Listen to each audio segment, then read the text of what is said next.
Later, when Tsubaki and Kozaburou visit Polka, Takumi hides beneath his desk. Tsubaki wants Polka to predict his fortune. Polka talks about Tsubaki's current position in the police division that he is viewing on Takumi's computer monitor through a quadrupedal eyeball. Polka then mentions a painful scar in Tsubaki's past that will haunt him if left unhealed. Polka states, "Your torn-off wing shall spell out a signpost for you," when a pencil hovers and starts writing something on a paper. The writing is being done by an unnamed soul. Tsubaki reads the message, grabs Polka, and demands answers. A flashback scene comes in. A man named Miyabi Hosorogi tosses a younger Tsubaki a pack of Marubows, his favorite cigarette brand. In the cigarette pack is a piece of paper which has a symbol drawn. Hosorogi burns the paper and says that the symbol is both the signpost we must follow and a one-way ticket to death. The flashback ends. While Tsubaki handles Polka roughly, Polka denies knowing anything about the symbol the pencil drew. Tsubaki regains his composure and gives Polka money for the session. Jiroyu finds Tsubaki's reaction unusual and suspects a connection between the written symbol and Polka's secrets. To snoop around, Sioyu pretends to go shopping for dinner ingredients. During lunch at a restaurant, Kozaburou asks Tsubaki about his earlier behavior. Tsubaki confesses that he lost control, which surprises Kozaburou since it's unlike him. Elsewhere in a burning building, a mob boss unlocks a safe to retrieve something important. He finds a rolled parchment scrap, but as he turns around, he sees a man with a fire safety umbrella. The fire-breathing bug, Phantom Solitaire, also emerges from a burning stack of banknotes to steal the parchment, made from skin, with a familiar-looking symbol drawn on it. Back at the hideout, Takumi inquires about the detective's behavior, but Polka remains clueless about the whole situation. At Lisa's bar, Nikyayu eavesdropping and hiding, and Kozaburou listen while Tsubaki questions Lisa about the symbol he saw during the fortune-telling session. He points out that Lisa has a connection to Polka, who drew the symbol. Only their mutual friend, Hosorogi, knew about the symbol. Hosorogi was a pressure to Lisa and fellow inspector of Tsubaki. Polka tells Misaki, Takumi, and Sayo that he doesn't know what the soul, which belonged to Hosorogi, wrote because Hosorogi said he would take care of it himself. Tsubaki feels conflicted about Lisa involving a child like Polka, as protecting children has always been important in community safety since Hosorogi's time. Lisa claims she didn't recruit any children. She's simply letting Polka use her building as a favor and to gain favor with the Shinoyama group. Tsubaki believes that Hosorogi is alive and suspects that Lisa is hiding him. After Tsubaki and Kozaburou leave, Lisa's workers, Koruto and Izuna, inquire about the possibility of corpse god Polka encountering Hosorogi's soul. Lisa reassures them that this situation isn't a major issue. Takumi is surprised to discover that Hosorogi was an internal affairs inspector. Hosorogi apologizes for his message that led Tsubaki to grab Polka and admits that the message relates to one of his past regrets. Polka informs Misaki and Takumi that he had made a pact with Hosorogi, promising to help resolve some of Hosorogi's regrets in exchange for his services. Dressed as a security guard, Phantom Solitaire returns to Tokyo Penitentiary to acquire information about the symbol from the grocer, the incarcerated supposed fifth-generation head of a century-old family mercantile business. Grocer mentions recognizing the symbol and is willing to accept valuable information as payment. Solitaire provides 2 pieces of useless information, but Grocer offers a free product sample. The symbol resembles an old Central Eastern European Knight Order's insignia, with one of its diagonal lines representing a sword. Grocer is open to negotiating the full product's price based on Solitaire's circumstances. On the morning of Solitaire's scheduled comeback performance, anticipation runs high. A radio channel host announces breaking news from Shinjuku, where many flying blimps bearing the symbol drawn by Hosorogi appear across the city. Polka is shocked to recognize the symbol as the emblem of the fallen empire from his previous world. Polka looks at the symbol on the blimps and has a flashback where he remembers being in the imperial palace of the Buyandi Empire. A young boy named Easley's sword frail points to a banner with the empire's emblem and tells Corpse God known as such, yet that this symbol represents the empire where Corpse God will live. The young emperor mentions that he redesigned the emblem when he became the emperor. As in the present, members of an organization discuss online about solitaire, revealing the symbol and fire-breathing bug harming their comrades. They conclude that this blimp stunt will endanger Phantom Solitaire's life. Tsubaki and Kozaburou talk about the symbol. Tsubaki finally shows Kozaburou the message they believe Polka wrote during a fortune-telling session. Tsubaki thinks that if Solitaire is behind the blimp stunt, he must be connected to either Hosorogi or the people Hosorogi was chasing because of the symbol. Their discussion is interrupted by a fellow assistant who informs Tsubaki that the top Metropolitan Police HQ is currently looking for him. On the flip side, Solitaire relaxes in a chair, reminiscing about his meeting with the grocer. A flashback occurs. When Solitaire inquires about the price of the information he seeks, Grocer astonishes him by quoting a whopping sum of 3 trillion yen. Grocer reminds Solitaire that if he focuses on accumulating wealth by any means, he could amass 6 trillion yen. In simpler terms, Grocer believes that the symbol is worth half of Solitaire's projected ideal earnings. In the present, Solitaire is reclining near a radio on top of a blimp when a gunshot rings out. 2 assassin siblings, Rini and Hirio Horojima, are ordered to shoot Solitaire. However, their plan fails as it turns out that Solitaire had placed a mannequin on the blimp to fool everyone. Later, Solitaire broadcasts the footage of his mannequin's death on the Solitaire channel. He explains to the audience that his dummy was shot just 58 minutes after the blimps took off. He speculates that an organization with snipers is behind the assassination attempt due to the symbol leak. Solitaire offers a Y300 million reward to anyone with information about it. Takumi and Polka both look worried as they watch the live stream end. Suddenly, Sayo enters the room and inquires about the corpse god, having overheard their conversation about reincarnation. While Misaki is hesitant to reveal the truth, Polka decides to provide a condensed version of his past story, hoping that Sayo won't believe it and will move on. However, to their surprise, Sayo accepts the whole reincarnation story because she had already suspected the fake Polka's behavior. She then expresses her sadness about her uncle's murder and leaves the room to take a shower. In the shower room, Misaki joins Sayo and confesses that she was the one who killed her uncle. Surprisingly, Sayo chooses to forgive her and believes that her uncle Polka would have forgiven her too. Misaki and Sayo return to the room, where Misaki reveals that she analyzed the behavior of the shark lover and concluded that she is not the one responsible for her uncle's murder. Takumi inquires about their next course of action. Polka shifts his attention to Solitaire, questioning how he obtained knowledge of the emblem.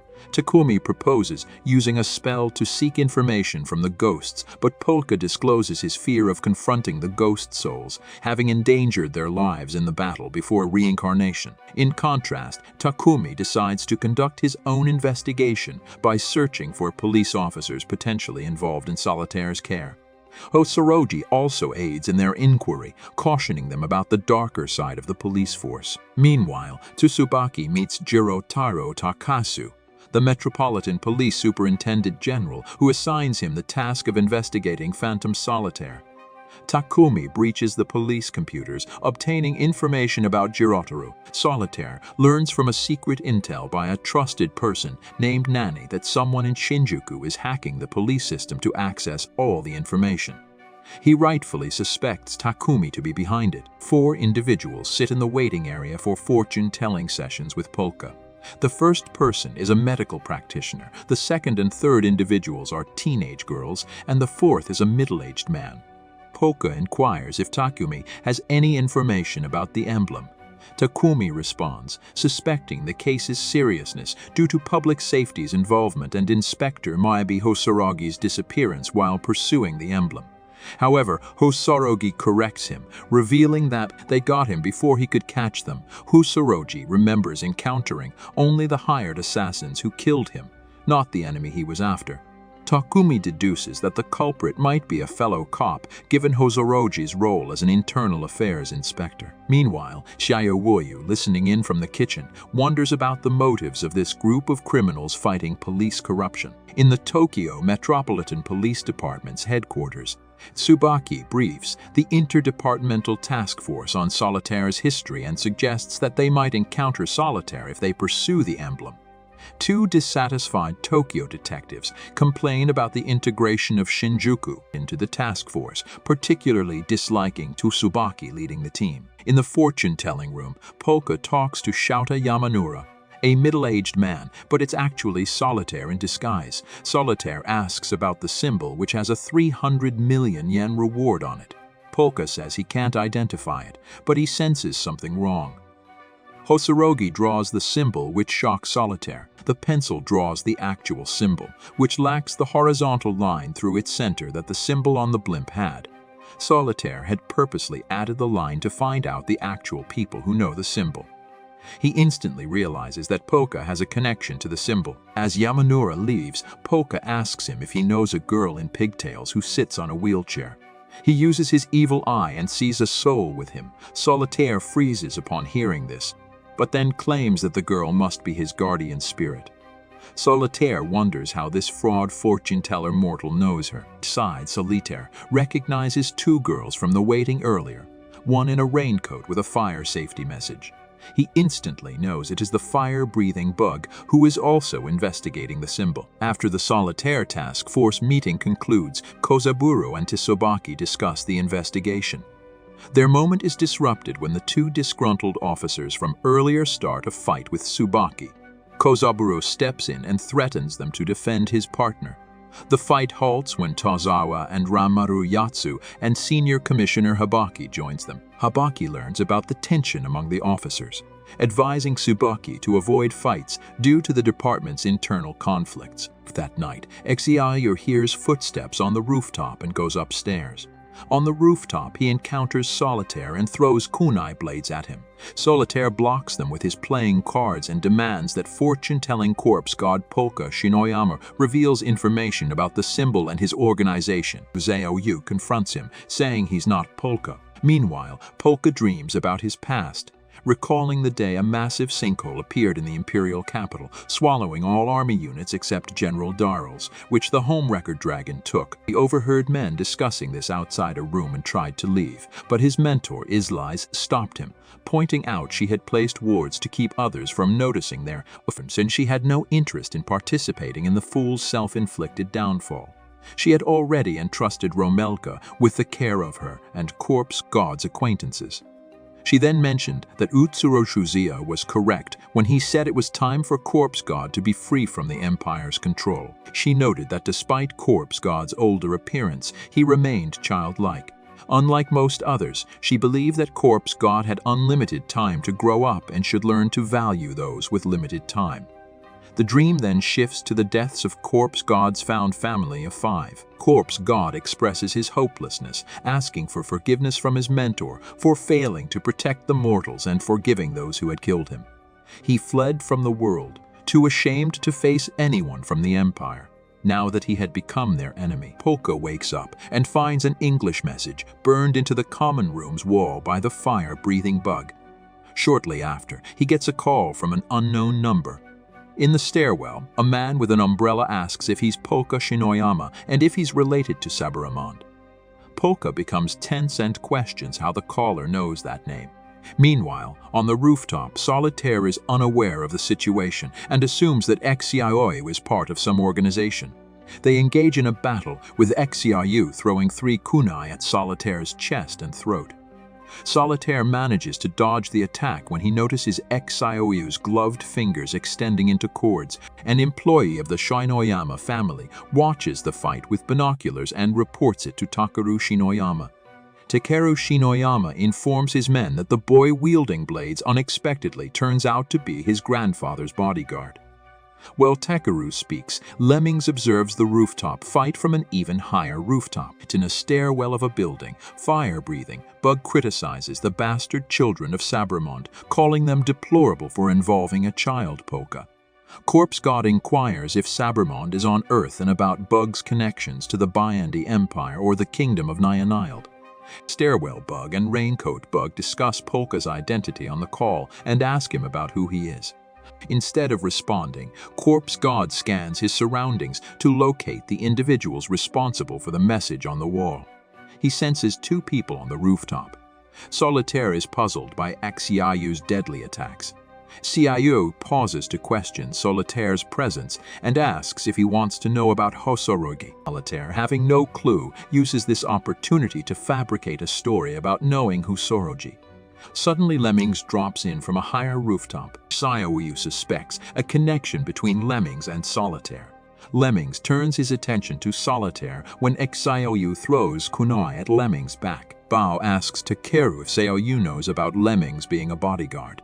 Takeru mentions he hasn't shared much about his agency with his family, but assures Bao that he instructed Lemmings not to harm Xiaoyu, regardless of the harm Xiaoyu might cause. 3 kunai pierce Lemmings' back, but he shakes them off, keeping his promise to Takeru. Urayu continues to attack Lemmings, who evades his strikes. Lemmings then attack Solitaire, and Solitaire dodges, dispelling the misconception that they are working together. Yatsu and Tozawa spot the raincoat bug and wonder why a young miner is wearing a raincoat on a pleasant night at 3 a.m. on the streets. On the other hand, Polka thinks about how pieces of his world are crossing into this one, causing inner conflict. He believes that the callers might be on the rooftop or below, so Corpse God decides to secure the building's surroundings with necromancy. There's a flashback to the other world, where 2 girls, Isli's Swordflail and Romelka, look at the ruins of the imperial capital. Romelka teases Isli's, who is thinking of Corpse God. Isli's explains that raising Corpse God was her main contribution to the Bayandi Empire. Romelka admires their unique mentor-pupil relationship until Isli's hushes her. She adds that Corpse God is kind, but lacks personal will, surrendering to those he cares about and losing control when his home is threatened. Lemming, Solitaire, and Xiaoyu sense an eerie coldness on the rooftop. Red handprints mark the windows and walls of nearby buildings. The raincoat bug explains that she and her dad are searching for their lost dog. She signals a man, Stairwell Bug, who claims to be her father looking for their dog, Corpse God Polka, who is keeping a close watch over everyone using his spell. Recognizes the girl and Solitaire's souls as the 2 clients who inquired about the emblem for fortune-telling. He decides to expand his temple, causing people to feel an eerie chill in the streets. In a flashback, Isliz teaches Corpse God how to create a netherworld overflow temple spell. In the present, Polka climbs the stairs to assist Xiaoyu with invisible hands. He uses invisible hands to hinder Solitaire and restrain Lemmings simultaneously. Solitaire escapes, creating a smokescreen in the sky and hanging onto a large balloon. Yatsu sees Solitaire and reaches for his phone to call Tsubaki. One of Takeru's men records a video of the sighting and sends it to Takeru for immediate review. Takeru watches the video with widened eyes. Solitaire notices the invisible massive hands pursuing him and Lemmings. While Lemmings is running through the smoke to avoid the hands, he jumps and tries to grab Solitaire's jacket, but the cloth tears, causing him to fall. Polka ends his temple spell when the 2 intruders on the rooftop escape. However, the raincoat girl seems to be stopped by the soul of the Shinoyama maid killed by No. Meanwhile, an unknown man checks tweets about the viral videos of the invisible huge hands and the skeletons in the fire incident. People view it as a supernatural power they should claim. The man agrees they must search for this power using all available means. In his pajamas at home, instructs Yatsu to secure the scene. At the bar, one of Lisa's employees informs her about the police activity, and she anticipates another commotion in Shinjuku. In a living room, a tall man checks his phone and tells his sister that things are getting interesting. The TV displays footage of massive hands in the city, and the sister's slow smile reveals her fangs. Thank you for watching.